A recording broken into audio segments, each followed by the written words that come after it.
the button The, has been hit. the monkey flips the switch. And the monkey flips the switch. Yes. How you doing? It's the struggle bus. I've been riding the struggle bus this week. It's a mix of, and I don't want to whine too much about it. Just tired. Dad's getting taking a little more energy, and I'm 11 months into chemotherapy. Yeah, And without a doubt, that's a huge thing right there. It's starting to feel weird. It's very weird. I got my boosters, my COVID, my flu, and I try and stay isolated as much as possible, which, as it turns out, I'm really effective at. I'm able to self-isolate pretty effectively. The problem is that I'm really isolated. Yes. And I go to work in the evening to scrub toilets and just kind of pick up here and there doing my evening job. And I'm only gone for an hour, but I feel like I'm in the Twilight Zone because I'm always in the office when nobody's there. Nobody's there. All the right. lights are off. I'm cleaning, so I'm there by myself, and I'm home by myself. And except Dad is not a stellar conversationalist. But I'm feeling very, very side dimensional. I feel like isolated. It's weird. I'm tired. And the rituximab has weird, different side effects that I'm processing. A lot more joint pain, headaches, just grumpy. The regular chemo, the really bad chemo, just fucking flattened you. I mean, I was just miserable. But now I feel like I have energy enough to actually categorize my miseries. Yeah. Yeah, you got energy enough to feel the discomfort? Yeah. Crap. And I'm trying to stuff my misery with things. I mean, it's capitalism after all, end stage capitalism. You don't feel bad, you buy stuff, and you shove that stuff into that aching, empty hole in your soul to try and fix it. So I got a new chair. Oh, sweet. Yeah, I was complaining about my old chair a little bit, or not liking it because the butt pad is a little short, and I'm a little tall, sort of. And so I figured I'd get a big and tall chair. I hate it. I feel like I'm in my dad's office chair when I was a kid. Oh. So it is too big and tall. I am not big and tall enough for this chair. So I spent $300 on a chair that I mostly hate. So I'm trying to just make it work. I got a new camera. Oh, sweet. How's that? The Razer Kiyo Pro, the Razer Kiyo Pro. It's a few years old. It's a dedicated webcam I'm not having to use my phone now. I'm not having to plug in my phone, open up another program here, open up another program here, and stutter, so it just works when I plug it in. And I got the Polyplay. So is this going to be a gadget show? It can start out as one. New Poly headphones. So these were they're super awesome headphones, earbuds. I think they're really cool. I spent way too much on them, and I should not have purchased them. But again, I have a great big hole in my soul that I'm trying to stuff products into, and this was a big product that I stuffed into it.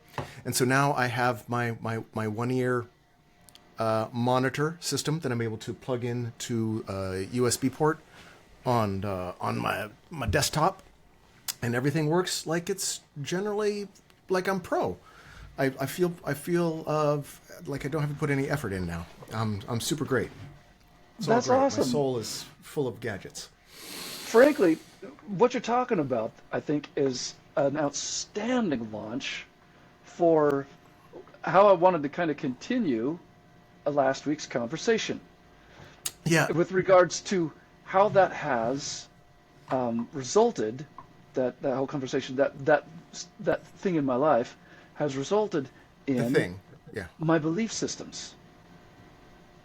Yes, well, yeah. It should, because that always confuses me about people that aren't on the conservative path and yet you might love this. Try and walk it.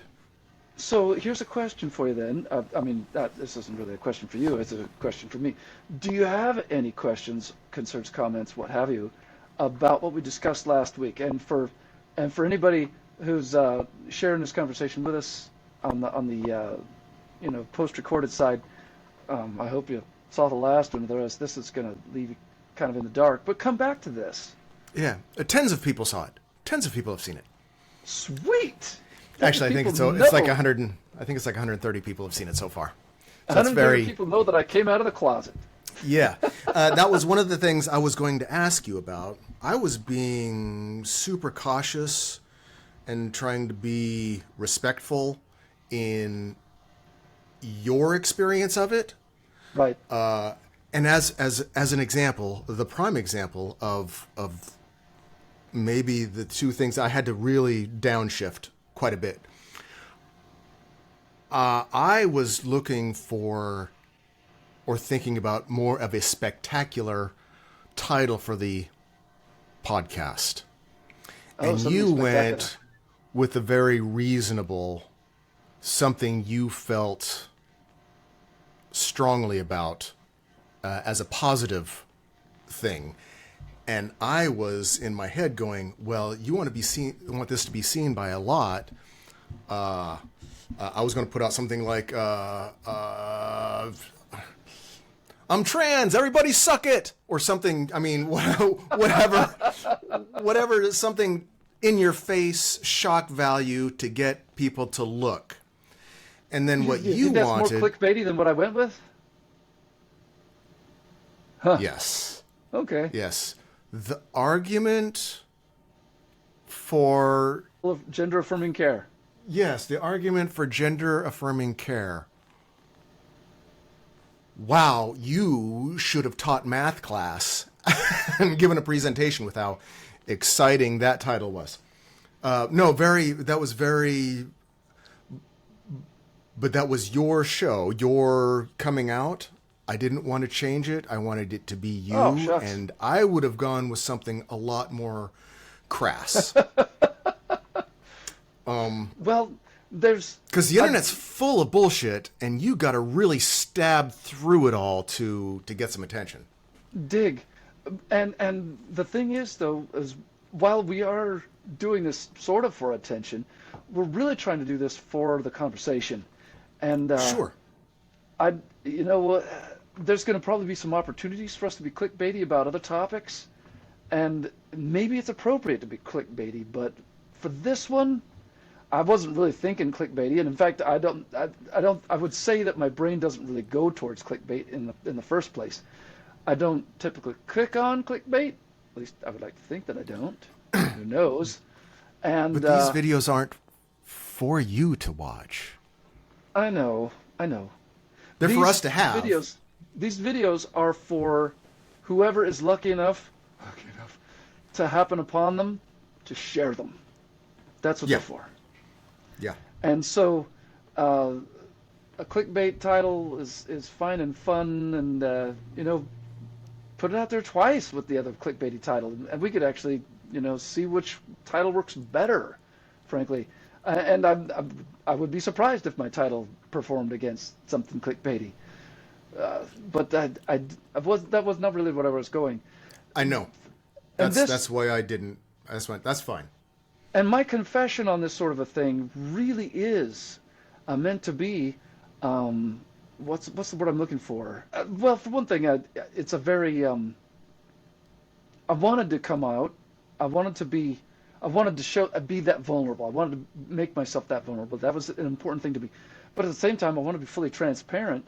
And I think it's also very valuable should any of this information get to the ears of parents who are concerned, worried. Particularly, I would say particularly the parents of school-aged children who are sending their children to schools where they worry about teachers saying, there's a spectrum of genders, and we've got to be respectful of every single one, day one of them, and and one of these teachers who might come, or have a student come to them and say, I feel kind of funny in my own body, and I don't know what's up, and have that teacher essentially crossed the line in a lot of respects, possibly even legally. So exposing their school and their school district to possible litigation from parents who either have a legitimate trans kid and don't understand, or don't have a legitimate trans kid. That shit happens. Oh, dang! I just did it. That stuff happens, and then has litigation with the school district. So I can totally dig the fine line that teachers have to walk with that regard. Even while I was saying in my own coming out story how if there had just been a single teacher who could have maybe seen the signs. And by saying that, I'm not suggesting that they should have taken me aside and said, okay, we're going to set you up with, hormones and testosterone blocker and what have you. Because which they don't do. I don't want to rain on. The conservative viewpoint is that underage kids get all this work done to them, and doctors are destroying children, and they don't even know that they're gay. That's not happening. The thing is there are enough detransition stories for me to know that actually is happening. It is a problem. And I'll go further for you if you want. Are there more detransition stories than there are suicides? I don't I'll take a detransition story over a suicide story every day. Every day. I don't know. I would probably suggest that both of those are equally tragic. Seriously. They're both bad. Yeah. There are going to be some extreme cases where parents are overly lenient and want to be more friends with their child and don't restrict them. I don't think anything should be done before 18, because I still didn't know what the hell I was until I was in my 20s. So it's not clear, all that. Precisely what you're talking about, that nothing should be done until 18, is exactly what I'm talking about.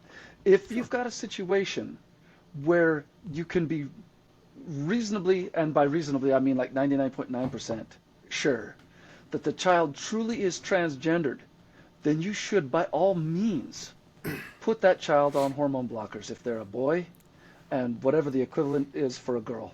You should definitely do that at the age of 12 or wherever they go into puberty, because puberty was a close shave for me.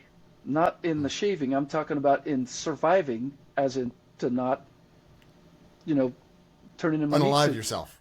Yeah. Right. So, exactly. Yeah. So, and there would have been enormous hurdles to jump through on that. So I'm not saying that it would have even happened. The first thing that would have happened, and let's just go there for a second, because we can speculate a bit on my past. Let's say that I had had a super intuitive teacher that had recognized the signs, if there were even signs. My signs as a child, by the way, would have been A, very effeminate, B, threw tantrums all the time, and that's probably all that a teacher would have been able to go by. But if the teacher had me aside and what have you, and maybe even they didn't have that much to even guess or speculate on, maybe they were just so in touch with me that they were able to engender that much trust, that I trusted them that much, that even at that young age I could go, I don't know what's going on with me really. I have sisters that I feel like I relate to, and I have brothers that I don't feel like, and I might have some other confusions as well. Now, in that situation, obviously we're talking about a situation that never happened in real life, but would have only happened if the teacher had established with me that they were extremely able for me to trust them, that I could trust them. And I never had that teacher. I had a lot of teachers that I had crushes on. Yeah. I had a couple of teachers that I absolutely despised, and I'm talking grade school here, so 1 through 6. First grade teacher I loved. I wanted nothing for her, but for her to come sit on my lap, I was like, come over here, sit on my lap. I want to put my finger in your belly button. Deeper. Yeah. And second grade teacher, she hated me, I think, and I hated her. Third grade teacher was nothing doing. Fourth grade teacher was nothing doing. So there was never that situation. But if there had been, then the next thing that should occur when the teacher has that conversation with me is not to sit there and go to the school counselor, the school nurse, or anybody in the district and say, Okay, so, and of course we're talking about the mid 70s too, so this wasn't even an issue back in those days. That was completely off the radar. But if it had been today, then that teacher could go, oh, well, we got to get this kid on hormone blockers or testosterone blockers or whatever, start, or start affirming their real gender, all that crap. No, that is not the next step. What that teacher should do is go straight to my parents. Sorry, but that's how it is. And that's where they would encounter their first hurdle.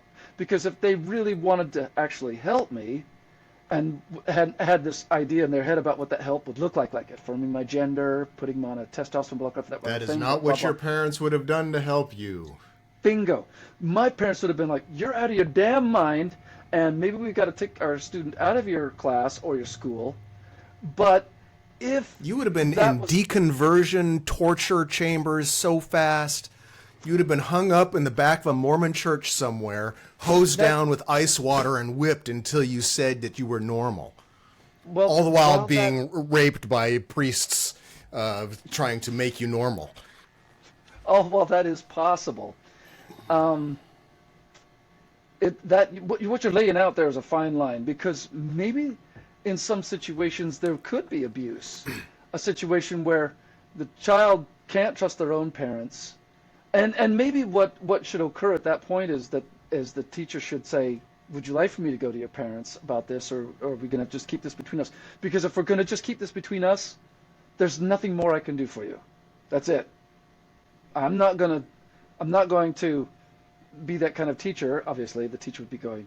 In fact, it's just straight up, just so much litigation. Right. What would have been good is if, like in Florida, if we didn't live in a state where they make it illegal to even mention that children can be gay, or talk about any other type of relationship other than it's illegal to talk about anything other than straight heterosexual relationships. But that's all good. They encourage that sex talk. It's everything else. So as long as they're being fair, as long as there's no bigotry there, I think I'm fine with that. But had you been in a class where it was normalized to just know that other people had other experiences other than yours, I think that would have gone a long way for you to even understand that there was other people like you. Was that an issue? Did you feel like you were a crazy person in Crazy Town doing crazy things in your head? Or did you feel like you knew who you were, it was appropriate, but you were scared because nobody else was... It would be weird. I've always been the nerdy one, and I've always known everybody was different than me. I've always felt alone. But I always felt comfortable in my disaster. This was my disaster, and you are like in an alien body to you. When you were growing up, you didn't even know what was appropriate because you weren't in a class. You had never been taught. There was no internet. See, now kids can at least go, I don't feel like I'm in the right body, and they're going to get a whole bunch of stuff coming up on Google that can help. I think gender, like you were saying, gender affirming conversations in class, or at the very least, not demonizing anything that isn't essentially straight, white, evangelical blinders. Anything other than that is bad. So what you're suggesting is that I might also be a walking, talking, living, breathing argument for some sexual education in that exact vein. Wouldn't that be nice? In a prepubescent time frame. Not first, second, third, fourth, and maybe not even fifth, but perhaps getting into sixth grade. At about that, maybe fifth grade, but because you definitely... See, the ideal situation for me, here's how it could have worked out to be ideal. The ideal situation would have been for me to have parents that I knew I could trust, that weren't going to just go completely bananas on me like they did at my late age in life, Yeah. And they well, you're describing like 80% of parents now right. that in America anyway, they'll freak out. They would need it to have not gone completely bananas for me to come out at a young age, ideally before puberty, because they should have had gender affirming classes yeah, when they were in school to be able to better understand you. And that wouldn't have happened in the 50s or even in the 70s if we were talking about the generation of kids whose parents are that rough, or 80s, I should say, whose parent, at the age today. But the ideal situation would have been for me to be on testosterone blockers. Now, there's arguments on both sides for that. I think, not to get too terribly crass or in the details of somebody else's transition, but they certainly put it out in the public, and so it's kind of out there, and it's not like I had to, it's not like I've scrubbed personal diaries to get this info. I heard it secondhand. But if we were going to talk about Jazz Jennings for just a second, because she was, for the longest time, the poster girl with regards to transitioning at a young age. But there's been a lot of crud that's come out over the last bit of that, and it seemed like she and her parents did everything right, at least in the beginning, and maybe still. But essentially, what I'm referring to specifically in this case is one, early puberty blockers, which I believe I would have benefited from, maybe, and then later on the actual surgery, the operation, which I'm still on the fence about whether or not that's a good thing. I wish we were farther along in medical technology. Me too. In fact, I anticipate that it's not going to be a huge if we don't kill ourselves, if somehow we manage to survive. Gene doping, gene therapy, of rewriting DNA, I think is going to be fairly easy and straightforward. AI will be able to do it, and people will be able to be anything they want to be. And which will be a beautiful day. We're not there yet. Nope. Right now, we still have a very invasive and, frankly, statistically, I would say, probably dangerous surgery for sexual reassignment on the downstairs for male to female. That is dangerous, and to the large result, I don't think the outcomes are awesome. You end up with something that looks good. That would be it. Good. After sure having as many surgeries as I've had, you never feel right afterwards. Yeah. No surgery is always better surgery. Right.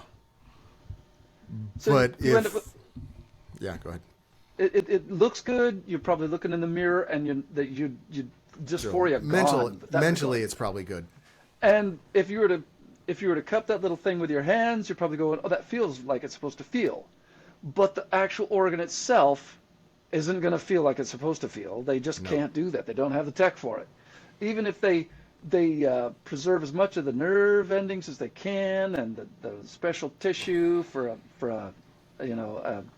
clitorotomy or whatever they call it. Yeah. A clitor, making the pee-pee head into a cleety head.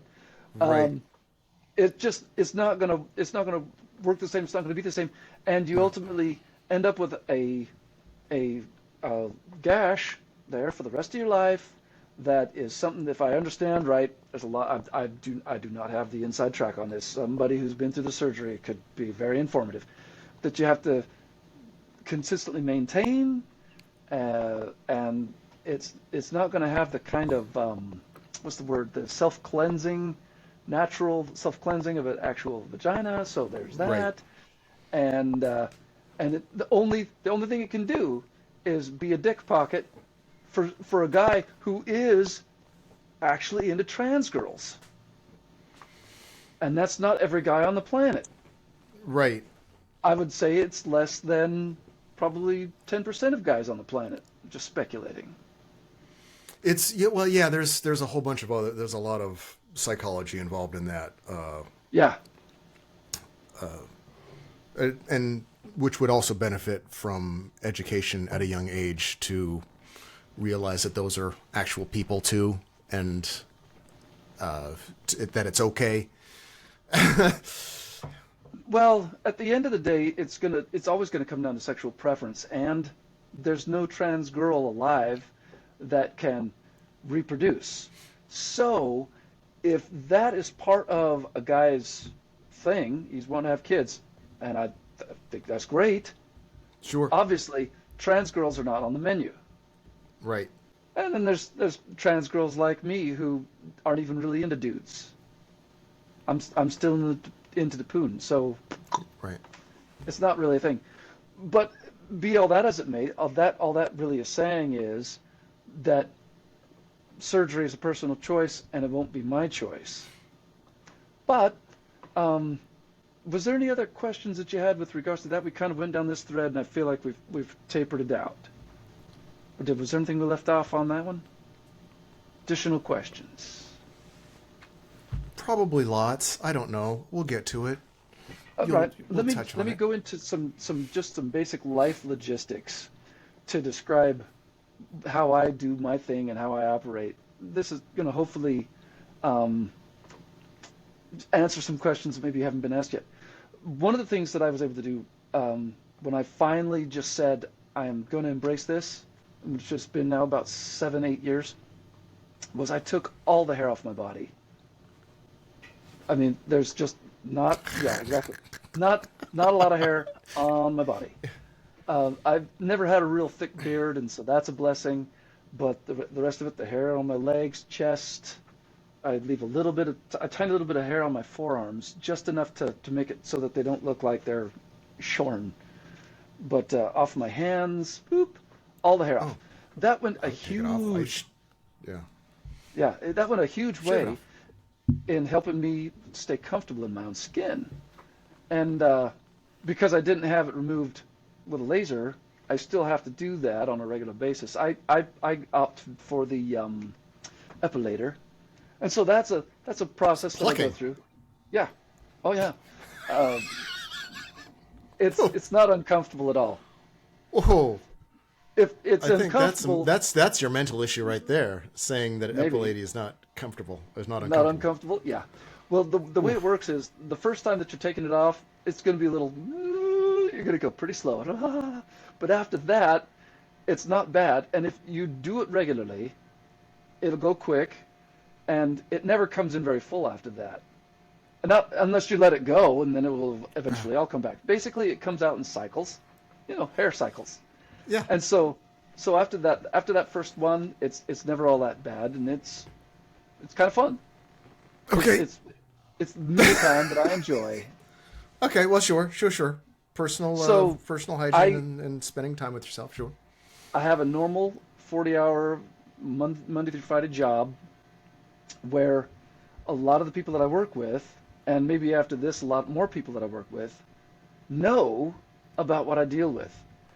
But I always work in guy mode. I'm always in guy mode at work. So you're not hiding at work. One of the things I was concerned about was if this got back to your job and people at work started finding out if this isn't going to be an issue. Well, I'll tell you how that works. All tens of people. This is just what I think. Yeah, exactly. This is just what I think. I could be totally wrong here. First of all, there are laws that protect everybody from discrimination, or in my case, I would say in the case of anybody who is worried about it in their transgenderness, being fired, because that is a real thing. And in fact, they're trying to get rid of it. Yeah, I've been one to poo-poo this whole pay gap thing, and it can be a poo-poo for pay gap of whatever you want to call it, whether it's gender or race or who cares. Obviously, there's some things there that have got some legitimacy, so I don't want to just completely poo-poo it. But I come back to saying, with regards to pay gap, just real briefly, the biggest pay gap there is for between the wealthy and the poor. Not having to do so much with money, but with having to do with workplace safety. And the pay gap, if we were going to say if there's a gender gap anywhere, it has to do with the number of people who die on the job. And that's definitely males that win that one. So if that helps explain any possible gender pay gap there might be, that's, out there. But if I was going to say there was any kind of a pay gap at all, there's a pay gap between people that are cisgendered and just perfectly fine in their own gender at a job. So that's going to be 99.9% of actual people out there, and people who are transgendered.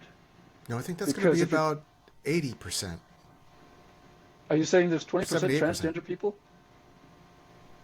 Are there 20% transgender people? That seems high to me. Yeah. Yeah, I think that sounds closer. 20% transgender? If it's that high, I really doubt if it is. But I'd be surprised to find out that it was high. But if it's that many people, then I'm in great company. But anyway, regardless of what the percentage is, the bulk of people are cisgendered, and that's just fine. Somebody who is out, I'm talking about out, and trying to work in a job as their own gender. I'll give you the perfect example. I knew a T-girl who had biological male T-girl who was working on a construction site. Now, I don't know exactly how that ended up, but if I was to just speculate on it, I'm going to guess that there was a point at which she left that job, regardless of how much she liked it or how much she was. Well, you could say that about any straight white cis male too. There's going to be a time when they leave that job. Yeah, but I'm going to. What about redheads? Pasty redheads? I promise you, I would leave that job before a trans person would. Yeah, I'm speculating that she left it at a faster rate than your average cis male, and it's only because we're talking about a situation where her coworkers would have had a difficult time. God love them. They probably wouldn't have to do. They would not have to go out of their way. They would just have to be themselves to be uncomfortable by the presence of a trans girl. Yeah, well, fuck them.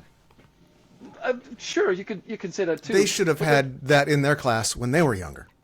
And it might have helped, but at the end of the day, we got to work with what we got. And what we got is a work environment, and it doesn't matter if we're talking construction or if we're talking IT or if we're talking engineering, who cares, or even the military, frankly.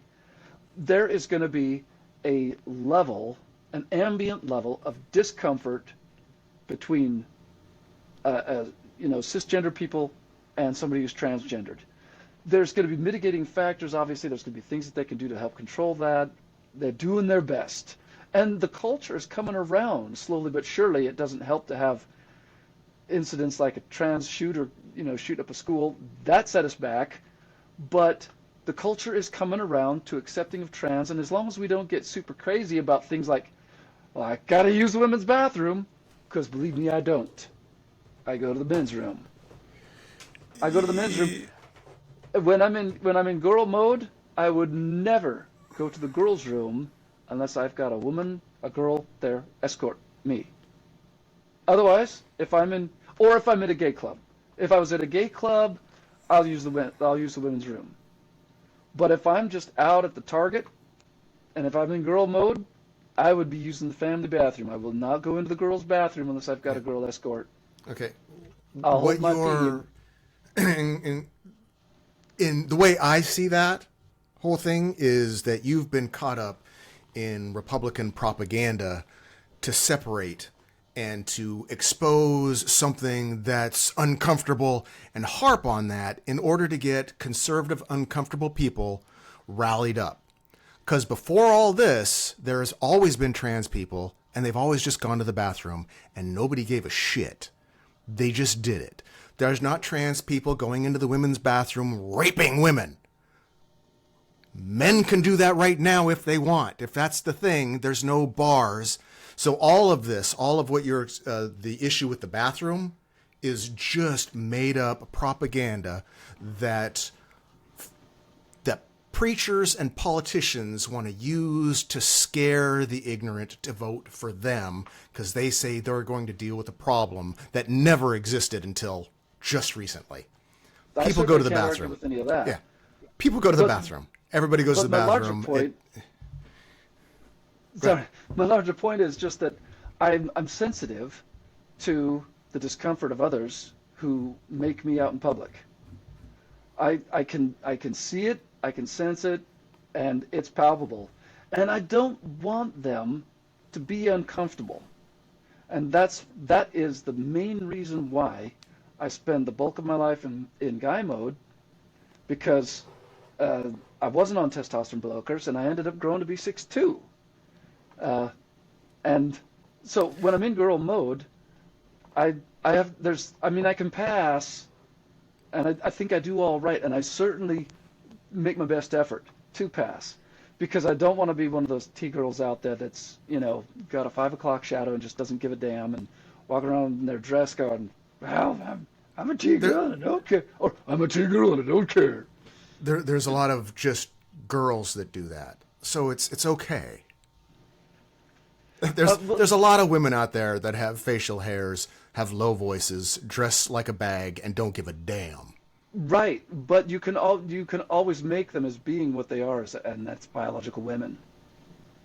And I'll be the first to agree with you that there's some women who, because they don't just absolutely take total good care of themselves, or because they've aged poorly, which is sad, and I'm so sorry to have to say this. Or that they've just aged.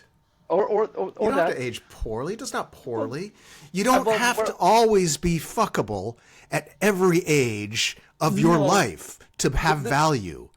This is where I get so frustrated with you getting caught up in this conservative, sexist, masculine mindset that we've been fed all of our lives. You don't have to be fuckable to be valuable. Right. That's not really where I was going. Where I was going with that is comfortable. If I'm out and about, and there's a lot of women that are fuckable that aren't comfortable. I'm talking about my own comfort first. Sure. I'll talk about my own comfort first. If I'm out and about and I see another T-girl who is not passing and is more or less just has the appearance of being a man in a dress, I'm not comfortable with her. I'm going, okay, I've got to stand a little bit away from that. And it doesn't matter if I'm girl mode or guy mode. I would still be like, okay, I don't want to be I don't want to be close to that. And that's just how that is. But I would be doing the same thing if I was looking at, say, for instance, somebody who is, for all intents and purposes, grandma aged, but who has not been paying attention and has got some whiskers and maybe, wart growing out of her nose. That old lady, I'm also going to be like going, unless I'm in a situation where I have to interact with them, I'm just going to be like, okay, that's not my scene. Yeah.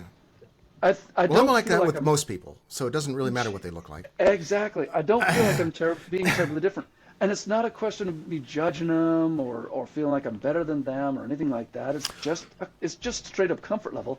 And that's going to be your average cis person, male or female, it doesn't matter which, with regards to your average T-girl or, in a lot of cases, T-men, who I find T-men are kind of funny. They're a mixed bag when it comes to passing, because a lot of them really can pass well if you're okay with passing as an extremely short gay man.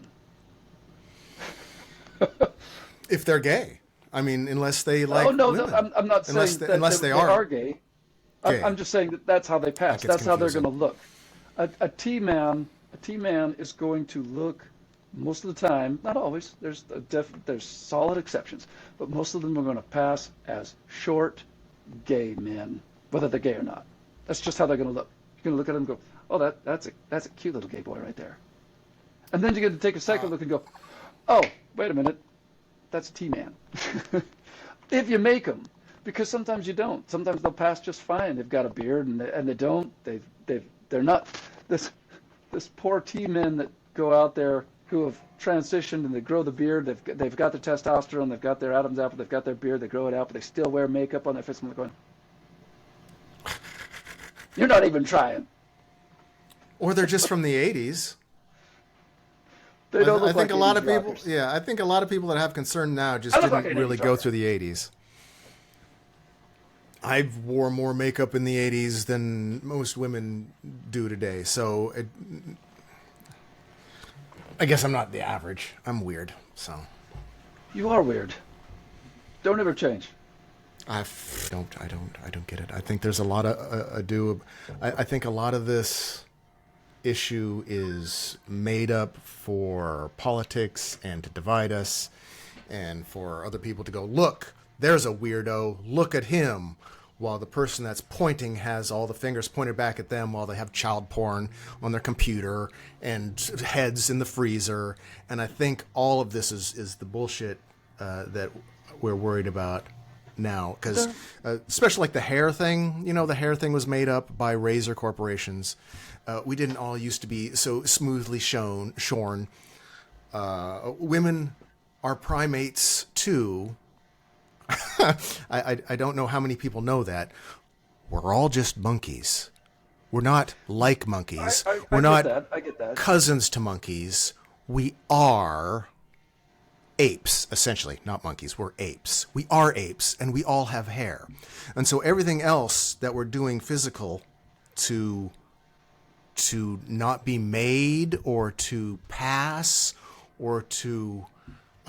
I try and pass as just human, and I don't think I make it every time. So it's... keep trying. I don't know if I want to. I'm not that concerned about being human anymore.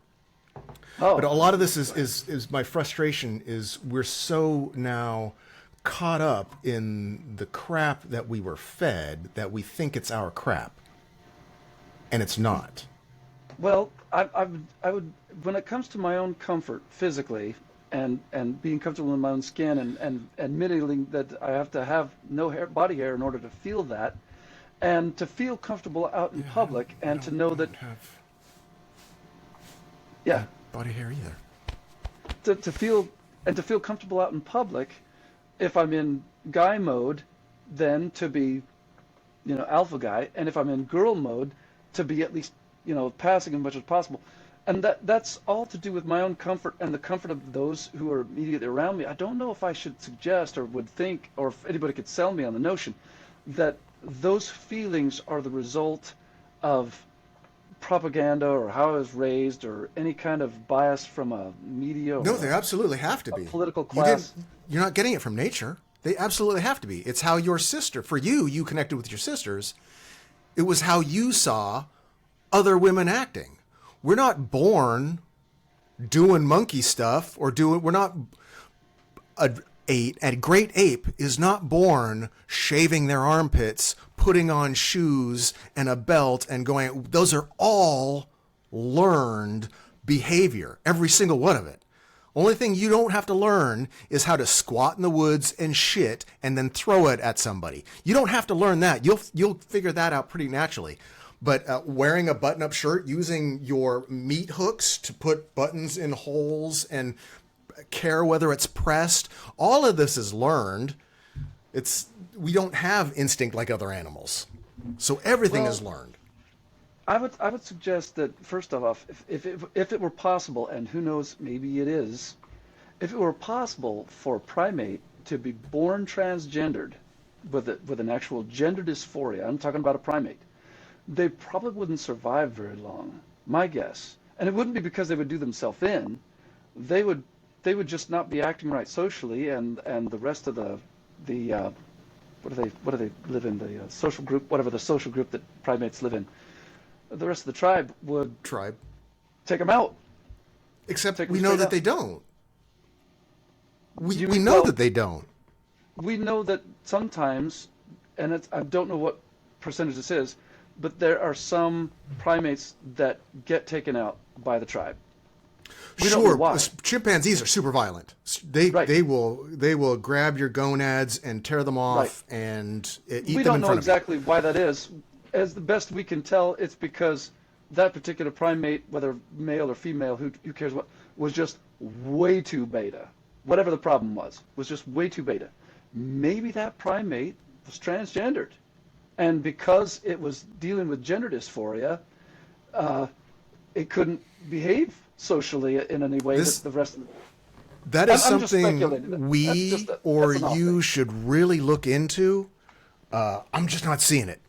I have no doubt that there are transgendered primates other than humans. Because we are just primates. So if it's happening to us, it's happening to everything else. Well, we're not God's creation blessed with special magical particles that make us different from everything else. So that means we are animals. We are apes. So if it's happening to us, it's happening to them because we're no different. 0.1% genetically different? So it's going on, and I don't see them or I don't hear about them doing that. I don't hear them. I hear them ostracizing other primates that do something wrong or try and steal their mate. Usually if you're trying to sneak some tail from the silverback and behind the silverback's back, that's what gets you got. A beta male, I also don't buy into this whole alpha beta crap. That's also bullshit propaganda. Well, no, I'm just talking about from a straight up social hierarchy point, because that it's irrefutable in as far as primates goes. Primates do love a social hierarchy. Primates do love a hierarchy. Yeah. We do love our hierarchies. Anyway, but I think most of it's crap. But I'm sorry. Go ahead. We'll just review real quick what it really is, at least for me. And again, I could use some social validation on this, but we'll review real quick what it is like to be transgendered, only for the purposes of remembering what it actually boils down to. First of all, I dream in female, and so what that really translates to is that, one, my sleep time is the most awesome time. That my sleep time, literally my dreams, are the only time when the world actually makes sense to me. That's fucked up. Oh damn it, I did it again. Oh damn it. Sorry. Dreams are the only time when the world makes sense to me. When I am awake, I'm then dysphoric, and so what occurs there is, this is literally true, and it's screwed up, and I don't think there's talk therapy or even medication that could help this, and we'll get to the medication in a minute. That makes waking time, one, uncomfortable, dysphoric, and not real. You get me? Yeah. Right now, this isn't my reality. This isn't real to me. This might as well be a dream. And tonight, when I go to sleep for 8 hours, and I'm so glad to be able to sleep solid and sleep for 8 hours, that's the reality. So the major symptom of that, of course, is going to be dysphoria, and the secondary symptom of that is going to be crippling depression, severe. Yeah. And that's going to be for most people. Now, I've got a lot of great coping and management strategies for my crippling depression, and so most people do not see me as depressed. They don't see it. They can't sense it, and that's awesome that I'm able to keep that covered up. Plus, the one thing that I get to do in my non-real wake time is play music, and that's also a very transcendent. It's a transcendent activity for me. So it could be, you could think of that as dreaming as well. So there's the life of a transgender right there, at least for me. You know, sleep time is real, wake time is fake, and dysphoria and depression. Now, here's the thing that's important. This was one of the most key takeaways. If they, the medical people, were able to produce a pill, and they said, here's this pill, you only have to take it one time, and it's going to cure your dysphoria. With this pill, you will now be happy in the body of a man, right? If they had that pill and said, take this pill and you will be happy in the body of a man, and you will no longer want to be a woman. You'll no longer dream of being a woman. I would not take that pill. I would not take that pill. Right, because you're not your body. You're your mind. Yeah. I want to see reality as it is, and I want to integrate reality as it is. So if I was presented by Morpheus with the red, blue, or the blue pill and said, you know, this is going to keep you in the matrix and this one's going to let you out, I'll take the one that lets me out of the matrix and be that, and let that be as it may. Let the chips fall where they may. But the pill that makes me happy be a man, I will not take. Right, I will because that's stay. because we're not our body, we're our brain. I find the two to be quite equivalent, frankly. Uh, You clearly do not. Well, what I mean is the blue pill that's the one that says, okay, this one will make you happy being a man. That's not reality, and I want to be real. And reality is, I'm just a woman in a man's body, and so I'm going to take my little respite of sleep when I get it, and the rest of the time I'm going to be awake and I'll be dysphoric, and I just want to have this conversation with people so that they can know that there's ways to manage the depression, ways to manage the dysphoria. And it helps incredibly. It helps enormously to have people in your support group who are like, okay, this I can deal with. And I'm not going to be crazy about pronouns and all that crap. My pronouns are the beach and the beach.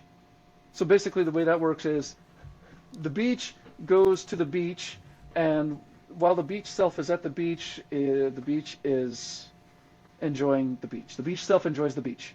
The beach also refers to the beach self in the third person. Anybody loving language yet? Yeah. I don't care about this. Right. I don't care about pronouns. I will call people whatever they want to be called. Artists, artist formerly known as Prince wanted to be called a symbol. Whatever, man. Okay, good. That's one of my issues with Jordan Peterson too. I don't think the government should be mandating that. Man, get the fuck off of your horse. Just if somebody wants to call you to call them her and she, just do it. Move on with your life. You're calling Snoop Dogg, and that certainly wasn't what he was born with. So this is what I'm talking about, though. I don't want to have people trying to remember a pronoun, or even have to try to think in terms of using a particular pronoun. If I'm in guy mode, it's going to be supernatural for people to say he, him, and it's going to be easy. They're going to want to. If I'm in girl mode and I'm right there, most people are going to be like she, her, and it's not going to be an issue. Right, but it's the people that don't like it will make it an issue, like Jordan Peterson. And we don't care. We don't care. And it's not that even Jordan Peterson would make that an issue. He just doesn't want to be compelled by the state. If I was in girl mode in front of Jordan Peterson, he would probably be like, no problem. Probably. The beach is a her. Yeah. So his whole argument's bullshit. Right.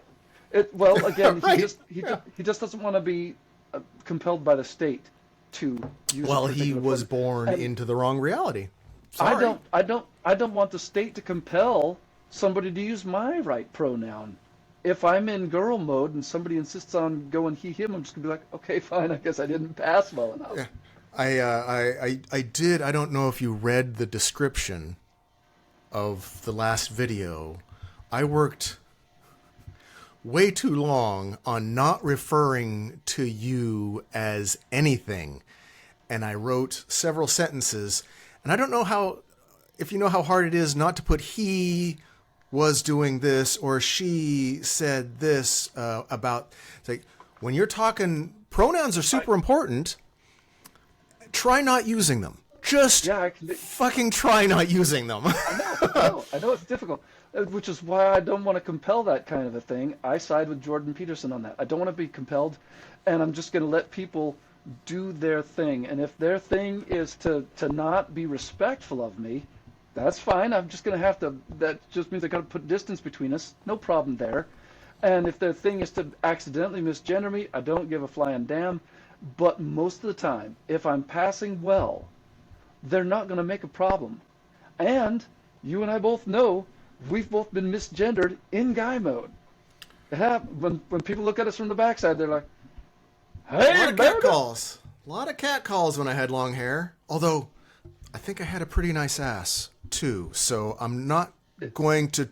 I'm going to forgive them for catcalling me. I'm just going to take it as a compliment. You sure have a fabulous ass. Thank you. I worked on it. Magnificent ass.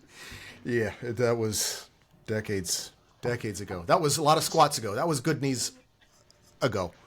Those are the halcyon days. So with regards to the likes of Jordan Peterson and their ilk, here's one of the little issue that I love to contemplate, think about, and toss out. Because there's going to be people, and I think Ben Shapiro is probably the lead component of this, lead opponent, lead guy. He's the one that is most. He's the stink on the shit. He's the one that is what you're saying. Transgender people have a mental illness. Now, I'm not going to argue that I might have a mental illness, but I can now put into total words exactly what that mental illness is. The fact that I dream in a different gender. And that, for me, is enough to say, okay, you can call it a mental illness if you want, but that is what it is. Now, you want to try to come up with some talk therapy for that? Bring it on. If you want to try to invent a drug or a pill for that, I'm not so sure I'm game. But bring on the talk therapy, and because here's the bummer about talk therapy, because I'm also an evil freaking narcissist genius. Your average talk therapist can't get to me. I can make a talk therapist, I can make your average psychiatrist, psychologist question their own freaking reality in a 1-hour session. I will leave their room with them going. So only if you're in the room with one that has an agenda.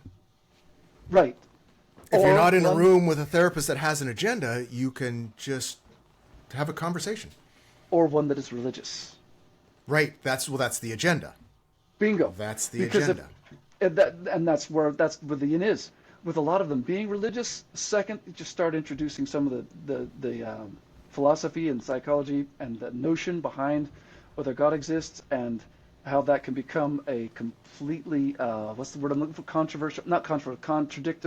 Self-contradictory concept and stuff. Mm-hmm. I can raise questions with them that I guarantee, unless they're just really, really, really into their religion. If they're just passively into their religion, I can raise questions with them that'll have them questioning their own reality and their own existence.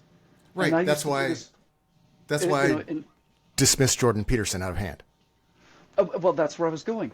So when we start to look at what exactly is listed in the DSM, whatever number 2 now, I think it's still the DSM-5, you can find that delusion is in there, and the delusion can basically be loosely, interpreted to incorporate certain things like believing in a sky daddy.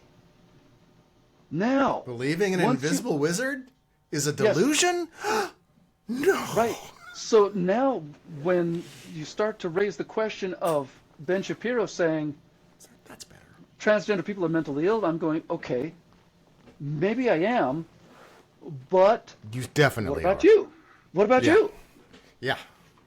I would like for you to please give me your best argument to in support of believing in or converting to Judaism. And believe me, he's lucky. He's got the easiest religion on the planet to do that. The rest of the religions are freaking jump the shark. Yeah. Yes, they have. Yes, they have. Judaism is the one that at least is halfway like this. I'm still not going all I can take it. Especially there's plenty of Judaism.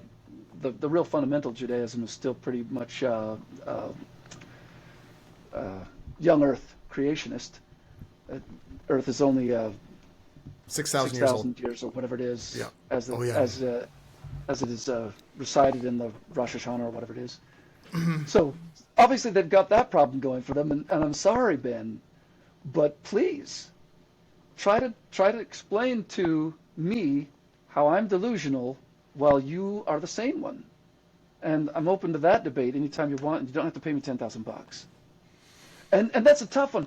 I mean, I admit that I'm coming off like a normal, like a huge bite there to chew, because Ben Shapiro is a tough negotiator. He's a tough debater. He's a master debater. He's a master debater. Yes, he is a master debater. He's a master debater. Yes, that too. Master. I don't. Master debate. Master debater. He's a master debater. I don't want to make fun. I'm not trying to make fun of Ben Shapiro. I like Ben Shapiro. I think he's all right. I feel like he could be. I would love to just have a chat with him, and it doesn't have to be a debate, but I would like to have a chat with him and just tell him all this so that he can, with any luck at all, get a different idea and a different perspective and understanding about what it is that he believes he is arguing or railing against. And again, if his main problem is just that, well, I just don't want the transgender using the bathrooms, I'm like, okay, man, I'm going to talk to the rest of them. I'm going to see if we can get people on board with this, because we don't want to make you uncomfortable. No, the last thing we want is poor Ben Shapiro to be uncomfortable. That just breaks my heart. We should set our whole society on what does and does not make Master Shapiro queasy or uncomfortable or question his sexuality because he's being told that other people exist. I'm super. I know. Just being in the same room with him would make my skin crawl. Oh, come on. I don't know. I have zero respect for him, just like Peterson. Because folks. I have sympathy because their brain is broken and they're struggling against reality. Good. But they're saying the same thing about. But they're saying the same thing about you, and much like most conservatives or many conservatives, they're pointing at the weirdos, thinking that it's not obvious that they're talking about themselves. So I don't know why you listen to Ben Shapiro or Jordan Peterson. It's not that I listen to him. I don't listen to them. Because you do. The problem I have with them, and I'm going to accept a lot of it because just that the reality is that they exist, and we have to deal with them. But it's the same problem with religion, and break it down into like a math problem. You can be right. You can have the right answer accidentally, but you're still wrong because you got there the wrong way. Right. That used to make me absolutely crazy when I was in school, and I would get the right answer, and I would still get marked wrong because I didn't get there the right way. Because you've gotten there accidentally. Because I got there, but the older I get and the more I understand what they were talking about, the more I totally agree. Even if you get to the right answer, as a progressive, and you get the right answer, I'm going to go women's rights. But you're getting there because you want them to vote for themselves to have less rights. However, you're getting there the wrong way, and I can't. So all the stuff that makes sense with Jordan Peterson, that's why I harp on Jordan Peterson so much. It's like, well, you gotta clean your room. It's like, okay, that's the right answer, but you got there in the most fucked up, distorted way, and I can't. And a lot of people are going, especially like Jordan Peter or Ben Shapiro would say, you have a mental disorder, and you absolutely do. Make no mistake, you're a nut job from the get-go. But it's the famous quote from the ever wise Christian Slater from Pump Up the Volume. Just because you feel screwed up in a screwed up time and a screwed up place does not mean you're necessarily screwed up. It's your reaction to the crazy around you. So if you didn't have some sort of mental issue, I would be shocked. But it's okay. I don't like to be in reaction at all. I like to be in response whenever possible. It's just something I try to do. But moving just for a second now, we're transitioning to the next little bit of this, because I feel like we've hammered on Ben Shapiro and Jordan Peterson enough. Let them lick their wounds, and if there's anybody who ever sees this who can put us in touch, I would love to get some talk therapy from Jordan Peterson. Frankly, the other thing I want to make clear just before we move on, can't afford him. is just before we move on, I think they're both way smarter than I am. I think they both have a lot more information, but again, they have a base delusion where they've missed reality. And so they can be the most intelligent creatures on the planet, and I could be the dumbest one, but I'm recognizing where they fucking went off the rails, and they haven't. So in a debate, they will mop the floor with me. I have no doubt. They will talk rings around me. Maybe, but you won't come out of it believing in God. No. I won't come out of it believing that they believe any rational thing they tell me either, because they're coming at it from an irrational place. So, but yeah, go ahead. Sorry, move on. Sorry. That's okay. I just didn't want to think. I didn't want anybody thinking that I think I'm smarter. We move to the next thing, which is talking about money, because this is going to explain, seriously, this is going to explain to you particularly a lot of my own personal motivations throughout all of my life. So now that you know this detail of my life, and you've been there through thick and thin of us trying to talk about how to make money, how to do a business ideas, investing, trying to deal with our capitalist Stockholm syndrome. Yeah. Right. In the back of my head, the whole reason for this was because I was not living the way I wanted to live. Put it very simply, I wanted to, if I was ever going to live as a woman, if I was ever going to be able to live as a woman, I needed to be able to do it with what I knew what had to be. We've already said the F word in this podcast, so I might as well just add to it. I needed fuck you money. Yeah. I needed to have a situation where I was not needing to work, because working as a T-girl was out of the question. I'd be lucky if I could find a job. I wouldn't make money. Or somebody else decides your life for you at that point. Right. And working in guy mode was a way to make more money, but it wasn't ultimately what I wanted to do. Even the music. If I had my druthers, I would find a way. I would train my voice. I would do what I had to do to try to perform as a female. And I'll tell you, that would be a trick. I'm very impressed with the T-girls that can actually pull that one off. A lot of the drag queens are able to do that, and I want to learn from them and learn how to do that myself. Not as a drag queen, obviously, but as a T-girl. And be a female performer. Very difficult. Don't mind saying. I've tried. I think you're hung up on the voice. Yeah. Tracy Chapman did just fine. Tracy Chapman isn't a T-girl. No, her voice is very low, and she could have been a male. So yeah, I think I get your point. So there's some things I could do, and that's, I'll be here and there. Anyway, I knew that I was going to be able to make the most money in this world in guy mode, and I obviously didn't make a lot of the right choices to make a ton of money. But back in the back of my head, always was that thing was, if I ever expect to live as a woman, I'm going to need FU money. And so, if that helps you understand a little bit why it was so much of an obsession with me to become rich, because I didn't know if I would live as a female, but I wanted to have the option to live as a female.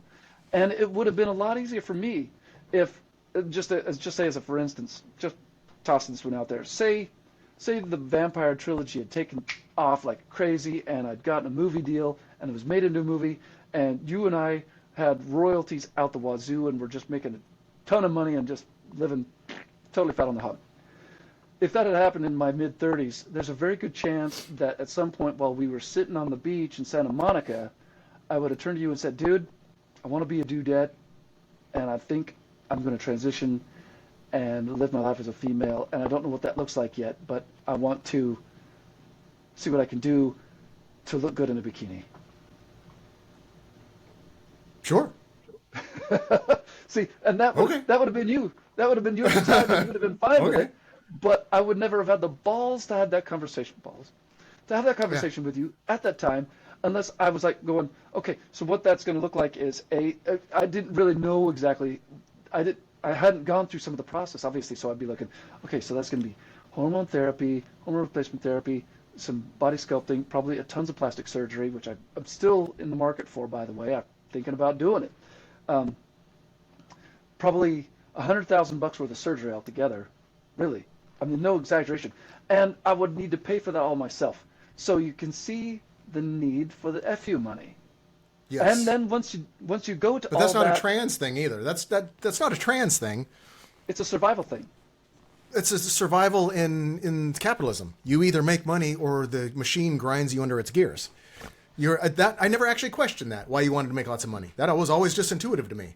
I think I didn't understand that you had a more expensive agenda because you had a specific agenda. I didn't understand that, but don't you see how this is more of a fundamental underlying motivation than just wanting to not have to work? No. The big idea. See, not wanting to have to work, I was already there. I was back in those days. If we were talking about mid-30s and late 20s, mid-30s, I was already there. I wasn't working. I was playing music every night, and so I didn't have a day job. I lived life as a vacation. It was awesome. I loved it, but it wasn't enough money ever for me to consider for even a second the notion of living as a female. It was so not an option for me that I put it out of my head. Which is strange to me. It's almost that you like somehow got it into your head that performers aren't trans or aren't usually on it wasn't about some that. sort of farther spectrum. You got into the head that you couldn't, but that other people could. So that's weird to me. But it's not because of your parents and how you were raised and the propaganda that you absorbed. The performers that you're talking about, are people who had taken it to and the next level in terms of maybe several levels in the profession. I was making maybe $700 a week on the high side, and you're talking about people like Elton John or Prince, I'm guessing, who. Or others who had a few money. Sorry. No. I'm not talking about Elton John, Prince. I'm talking about just regular drag queens having a good time singing, playing on a stage, and doing their thing. I know you're not a drag queen, but you chose to be mainstream and stick with what the regular bands, what everybody else was doing, and not go into the alternative area. We were right in Baton Rouge. I mean, you knew that there were alternative. We were in California. There were alternative entertainment areas, and I don't know why you being trans, why you wouldn't have said, "Man, I'm already standing up on stage being weird," because it's weird. Being up on stage is weird. Why you wouldn't just? I makes my skin crawl. There's a differentiation in my own head about being trans, living life as a female, and being a drag queen. And I don't want to take anything away from what they do because I have total respect for it. But drag queen culture was something that I never identified with. Never. Right. Right. I never. But if you don't have to, it wasn't my comfort zone. I didn't want to go there. I didn't want to really look at them. To me, there was something uncomfortable about me. There was something uncomfortable with me. Comfortable. There was something uncomfortable about it. Right. I just didn't like it. Yeah, it was your father. It was your father's words it wouldn't have been buzzing in your head. It just wasn't what I identified with. It never bothered me. The only time it ever bothered me was that one gay guy in Baton Rouge, the black guy that had the bug eyes that was chasing us around. Do you remember that? Do you remember him? He was creepy, but it wasn't because he was gay; it's because he was creepy. But other than that, it never bothered me. But it seems to have bothered you. Well, I find which is weird. There's a comical motif to drag queenism that is very body. The comic, the jokes that they say and whatnot, that sort of thing. It's an exaggeration. Sure. Body, BAWDY comedy, and it's just not my cup of tea. I don't want to joke about that kind of stuff. I don't want to joke about my penis being strapped down. I don't want to joke about any of that. Because it was all kind of a stab in the side for you. It was. Exactly right. Because it wasn't fucking funny for you. Right. No, I get that. And the way I envisioned me living as a woman, I had an idea for it. I had this picture of it. And that picture involves, like I said, plastic surgery to feminize my face because testosterone ruined it. It involves having breast tissue. It involves having bigger butt and hips. Things that aren't really probably going to happen to any major degree without body modification. And that's surgery. And that's money. Right. And I just wasn't going to have some outfit in for that. I was going to pay for that. But it would require a few money. And I knew that once I ever took that kind of a step, surgery. Yeah, right. I don't want to really do the surgery, and so I haven't. I haven't done the breast surgery. I haven't done any kind of a surgery with that regard. But that's how I would want to make it look if I was going to. It would require that money.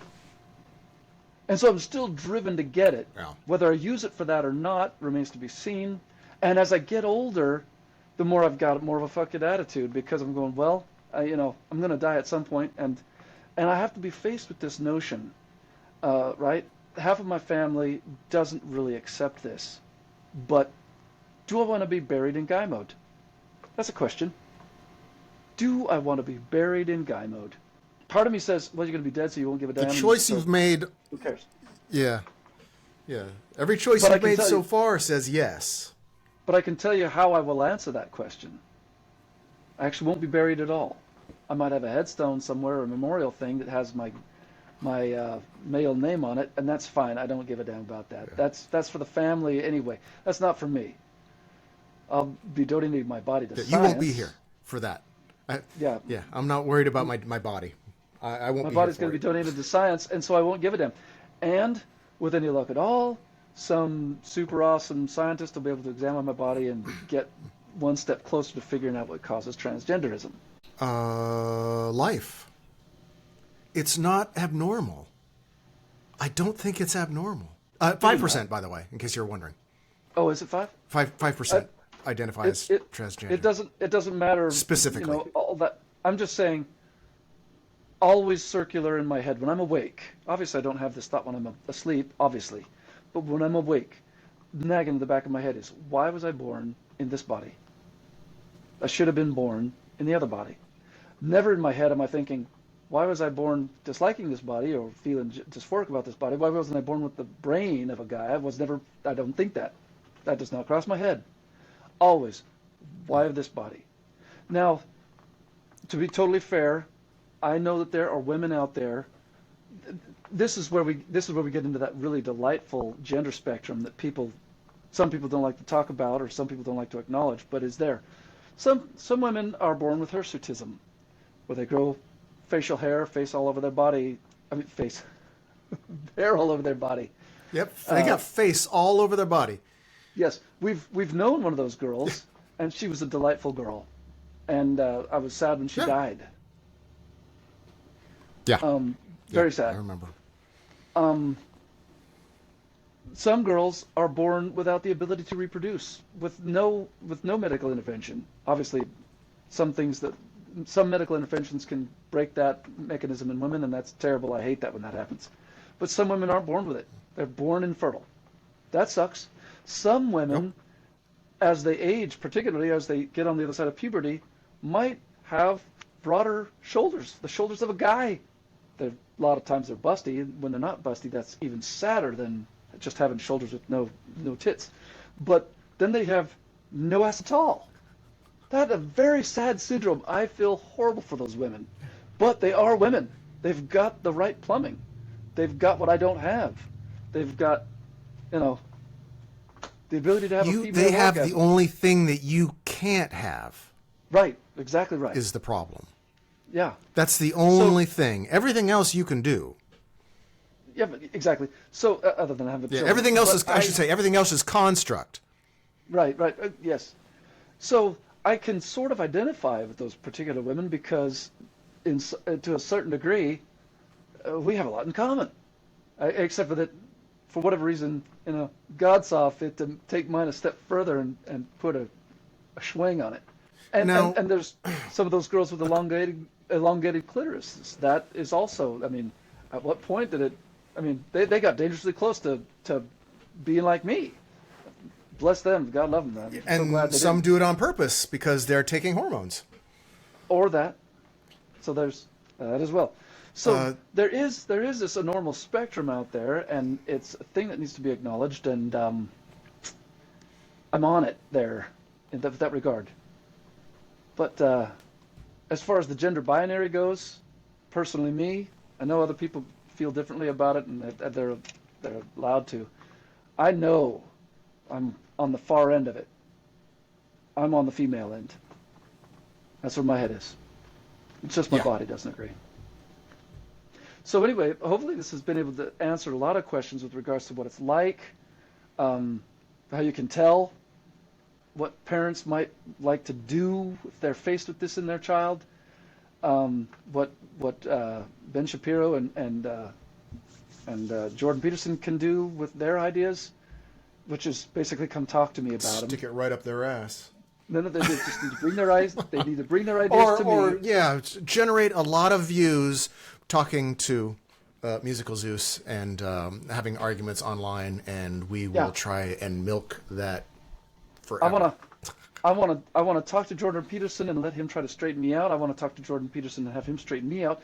I would like to have Ben Shapiro try to straighten me out, and I'll talk to Ben Shapiro and straighten him out. And at the end of it, at the end of our conversations, everybody would have a deeper understanding about what's going on. I promise you. And it would be awesome. And now you know why I chased money all my life and why it's such a thing.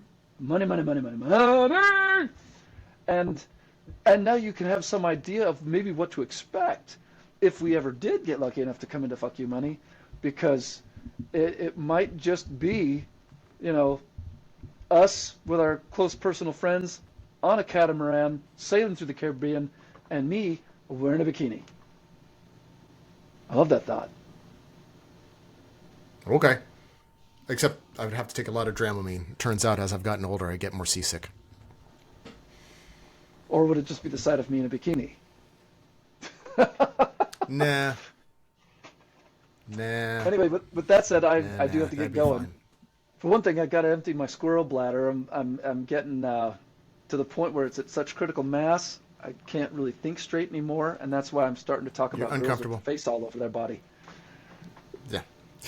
I can hear Dad in the other room mangling a cigarette by just mashing it into his lighter and not being able to light it. That's no way to get satisfaction. So, no. I don't know what we're going to talk about next. I would like to talk about something different. I know, right? The podcast is done. We've talked about everything on the planet. We're all done. I've got a ton of ideas. Okay, good. Because I'm super low energy. I could actually go on and on about the money and you being motivated by money and how it was always a little weird, but it was never. I never questioned wanting to make money. You were always, though, trying to do it in the most unusual ways possible. Always MLMs, primarily. Well, somewhat ethical. Although I was also pointing out that I knew that I was never wanting to take advantage of the ignorance of someone else, and so that's probably the main reason why I never could make an MLM work, because I didn't want to take advantage of the ignorance of some other person. Was that travel rule number 2? Never try to cash in on hypocrisy? Travel rule. Oh, that one too. Was that 7? I think it might have been 7. It's somewhere in there. Yeah. But yeah, there you go. Yeah, the money thing. There was just no other way for life as I envision it. If this dream life, that life that I have in my dreams, the only way that was ever going to happen was with FU money. And it's not even about, like I said, it's not about the lifestyle. It's not about being on a yacht. It's not about being on a catamaran. It's not about having a special thing. It's just about not having to rely on work, because I know that once I start living as a woman, work is out of the question. At least not work in a public place physically on a team. Online something, maybe I could work it out, a remote job. But even that, I would have to figure out how to do, and I never was able to. I know there's probably some digital nomad out there. Maybe we should do some so research. Easy. So Sorry, go ahead. We know there's 5% of the population. We know there's at least 5% of the population that's trans. At least. I think it's way bigger because that's just self-reporting. But a lot of them are probably closeted. So where do they work? Very much like mine. For the people that are out? Maybe. Yeah. The I worked at 7-Eleven. Go ahead. The greatest percentage of them work in sex trade. Greatest percentage. Sex work. And there's going to be incrementally smaller percentages of them that are able to actually hold down a pro job. Most of them will be working minimum wage jobs that are just crap and that they're way overqualified for, other than the fact that if they were in a job where they were meeting their qualifications, they would be on a team of people who, for whatever reason you care about, you don't care, are uncomfortable, and so they're not on that team. And it's sad, but that's just the world we live in. Yet it's getting better.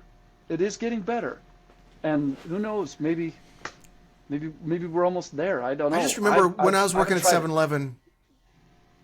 Yeah, I worked at 7-Eleven for a few years, and McDonald's, and the fast working. I was the grunt, and I had a lot of trans clients, a lot of gay clients. They would just come in and hang out.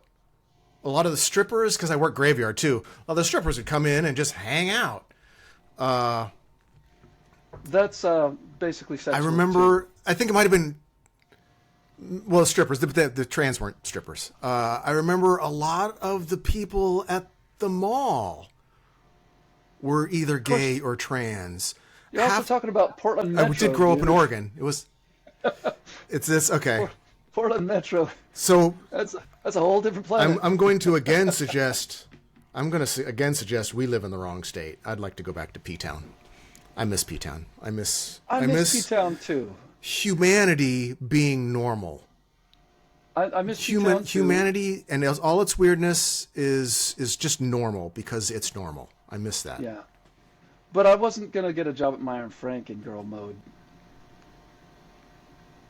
I just don't think it would happen. Oh, I think you probably could.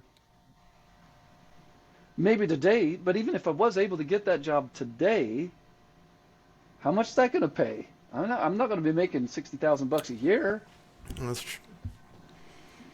I remember there was a guy, and I don't know if he was gay or trans, but he worked in the suit wedding dress shop in the mall. He sold wedding gowns and suits for the groom and dress clothes, and he always wore a wedding dress and heels. But again, that might have just been Portland. I think that's why I miss Portland. I felt there's not too many towns like Portland. She was a jewel. She was a gem in her own way, and a beautiful town. And I feel. I could be wrong here. I hope I'm wrong, but I've got a feeling that if we were to move back to P-Town today, there's a lot about the town that we wouldn't recognize, and there's probably a lot about the town that would bug the crap out of us, both of us, for different reasons. I'm not a huge fan of probably less Nazis. Well, see, I'm not a huge fan of Nazis, so you got to pick one.